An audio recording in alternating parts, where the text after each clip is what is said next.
In der Schule haben sie mir mal die Ewigkeit erklärt. Stell dir vor, Zeit ist ein Kreis. Kein Anfang, kein Ende, so wie gehört. Und dein Leben bewegt sich auf am Gleis.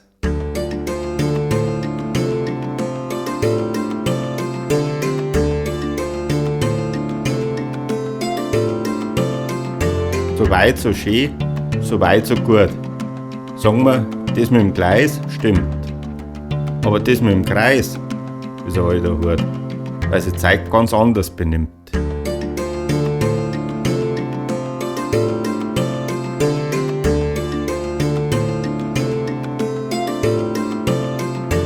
Nur scheinbar kommt alles wieder, aber eben nicht genau gleich. Sagen wir mal, es ist wie mit dem Flieder oder irgendwelche anderen Streich. Die blühen aufs Neue alle Jahr und schaut aus, als hättest du alles schon mal gesehen. Es waren dieselben Blüten, machst davor. Das Hirn denkt da manchmal einfach zu eng.